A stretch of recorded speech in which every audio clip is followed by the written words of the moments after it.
Hello, my YouTube friends.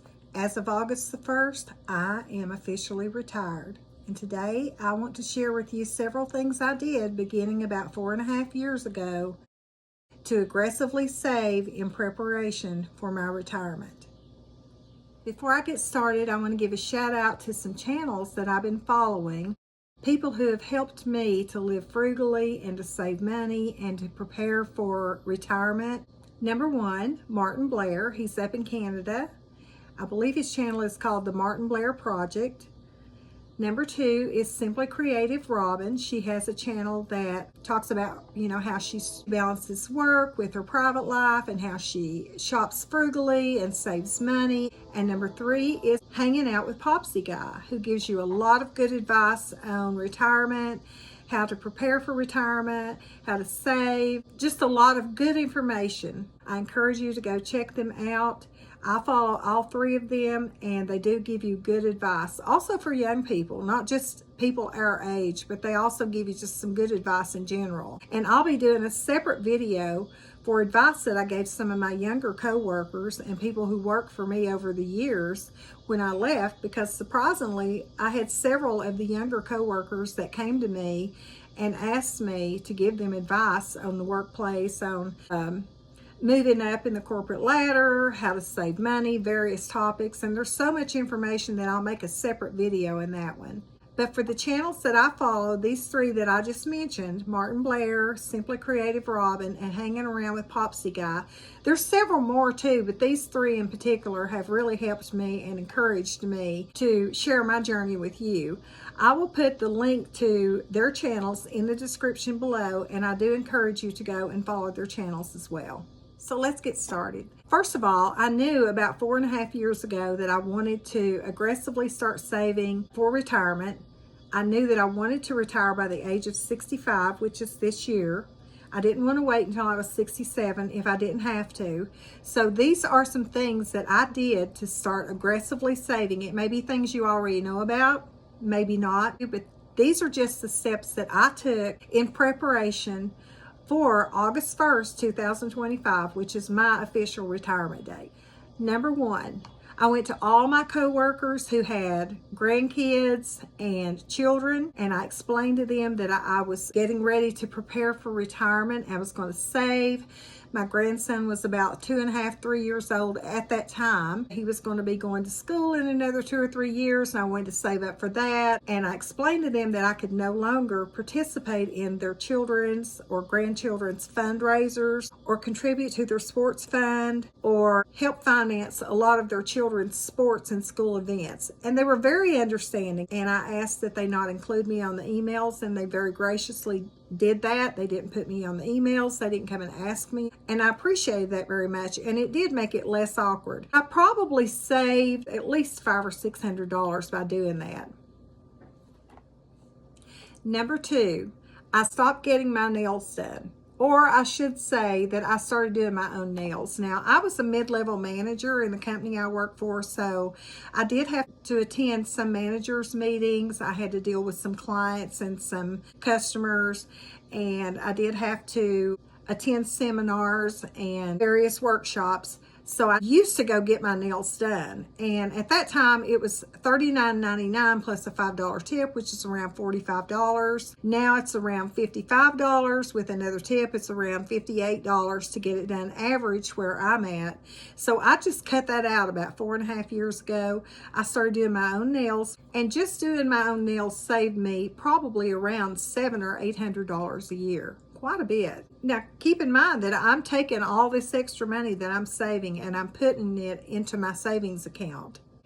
The next thing I did was I started paying extra on my electric bill and my utilities. My electric bill, my water, my sewer, my garbage pickup are all on one bill. And I started paying on that ahead of time 4.5 years ago. So for example, if my bill was $155 a month, I would go ahead and pay $200 a month. If my bill in the wintertime got up to say $180, $200 a month, I would pay $250. I have been doing that for 4.5 years, and as a result, I probably could go at least 4 or 5 months without paying an electric bill. And there's two reasons I did this. Number one was to keep it paid ahead in case some kind of an emergency come up. If I had a vehicle issue or a medical issue I had to attend to, I could let my electric bill go for a couple of months because I prepared for that particular emergency. And number two, if something, God forbid, happened to me, I wouldn't want my kids to be left high and dry. I wouldn't want them to have to deal with possibly getting the lights cut off or the electricity or the internet or anything like that cut off. I wouldn't want my kids to have to deal with that if something, God forbid, happened to me suddenly. The electric bill is paid 3 or 4 months ahead of time, and therefore if an emergency comes up of any type, then it doesn't have to be dealt with right away. And the same thing with my internet. I have paid ahead on it too, and I probably have it paid 4 or 5 months ahead too. And that way, if something comes up, a major bill, or I have some unexpected expense come up or medical emergency, then I can go a couple or 3 months without paying my electric bill, or at least pay maybe only part of it and not the whole bill, especially in the winter months. Okay, another thing I did, and I'm pretty sure that Simply Creative Robin also had a video about this, and that is I did this about 7 or 8 years ago because I had a supervisor at our local utility company tell me this. I took all of my major appliances and things like my blender, my toaster, things like that. I got power strips and plugged everything into that, and when I'm not using those appliances, I turn them off. I turn my microwave off when I'm not using it, my toaster, I turn those off because according to the supervisor of our local utility company, the standby power alone represents about 28 to 30% of your electric bill. And I can tell you in 7 or 8 years, I've seen it come down significantly because I just take the time to turn everything off when I'm not using it. Obviously, I don't turn my refrigerator off and I don't turn my stove off all the time. It makes a big difference on your electric bill.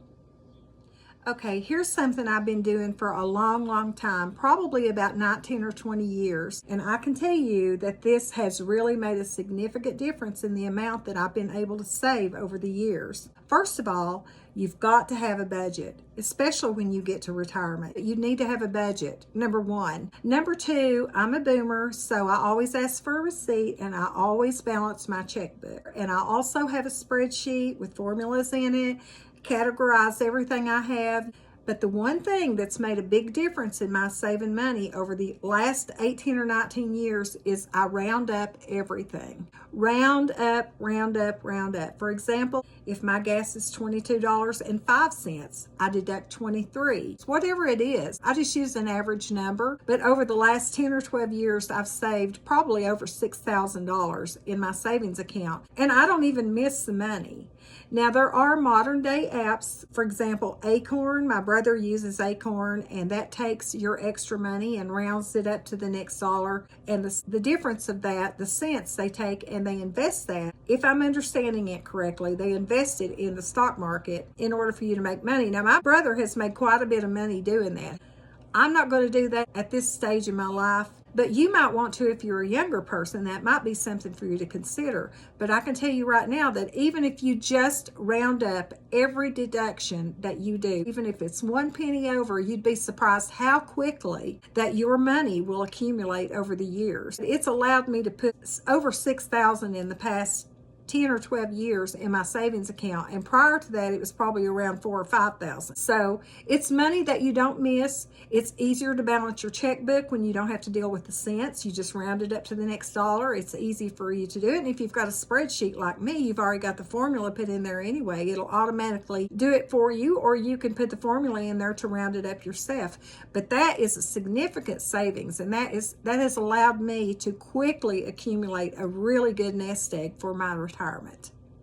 My next tip is pay off as much as you can. Get out of debt as quickly as you can. I have one credit card. I only use it for gas and food, or if I'm traveling, or if I make major purchases online. That's the only time I use that credit card. I don't use it any other time. And at the end of the year, I probably accumulate $50 or $60 in points by doing that. I've been paying on the principal of my house for several years now, and it has saved me around $8,000 in interest, and I just paid it off in the past year. So get out of debt as much as you can and pay off your debt as quickly as possible, so you'll only have minimal bills to pay when you retire.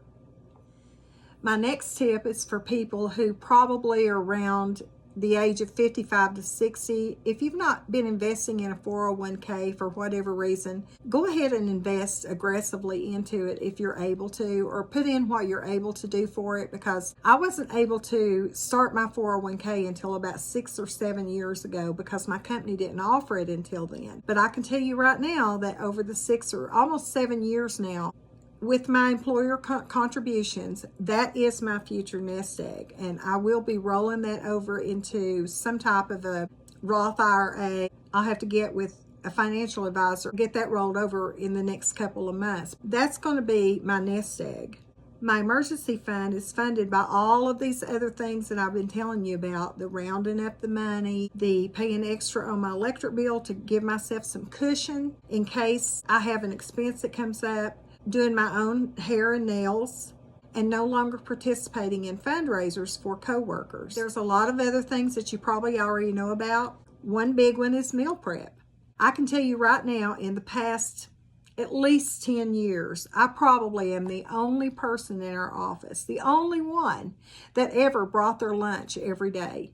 The only time I ever ate out is if we had reps or customers or clients who came in and took us out to lunch, and of course that was free, or I had relatives that were passing through town, or my son was going to be in town for a meeting or something, I wanted to go out for lunch for him. But 98% of the time, I always took my lunch. And by meal prepping and taking my lunch, I probably saved around $2,800 a year, and that's just averaging maybe $5 for breakfast, $5 for lunch, not counting snacks, convenience store snacks, or things like that. We had a hot cold machine at work, which was great because I could take cup of soups and easily heat it up, and then I would take a salad with me, and I'd have soup and salad. Or I would take leftovers from the night before, and I usually cook in the crock pot. But meal prep, if you've not started doing that, do it, because it will save you a lot of money over time. Like I said, I'm probably saving around $2,800 a year. And I've been meal prepping and taking my own lunch now for close to 20 years probably.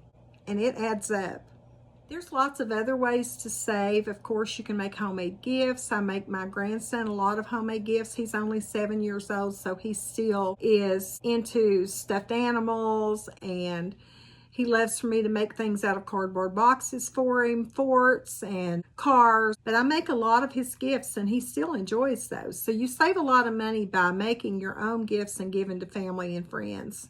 At Christmas time, I'll usually make a homemade ornament, and I'll put it in a basket of some goodies, you know, some candy, some nuts, some fruit, tie some cellophane around it with a ribbon and give them a pretty little homemade ornament to go with it. Just something simple like that. People love handmade gifts. They're made with love, and you would be surprised how much money you save by doing that. There's lots of other ways to save too. Of course, coupons, signing up for rewards, and again, you need to have a budget, especially when you retire. Don't forget to budget for your taxes and your insurance, even when you pay your mortgage off. Don't forget to budget for oil changes, tire rotations, car maintenance, car insurance. Don't forget to budget for propane. I have propane heat as a backup heat in my house. Budget for everything that comes out of your checkings account, including your subscriptions, whatever subscriptions you have, and I keep those to a minimum. I have a Ring camera subscription every year. I also have a Google thing that I pay so much a year for to have extra storage. I think those are the only two I have. Okay, friends, those are just a few things I did in the past 4.5 years, and I was very strict about all that stuff. Go to Robin's channel, go to Martin Blair's channel, go to Popsie Guy's channel, and go to all the other channels. We need to share with each other as much as we can and help each other as we enter into retirement so we can have a financially secure and comfortable and happy long retirement. I hope these things have helped you out a little. Like I said, I do have coworkers that came to me before I retired and asked me to give them advice, work advice, financial advice on how to save for retirement. I was kind of surprised that they did, but it was enough content that I will make another separate video on giving work advice to younger coworkers and younger people. And I hope you watch that upcoming video as well as my other videos. And check out the links below. These guys can really give you some good advice. Thanks for watching. Have a great week.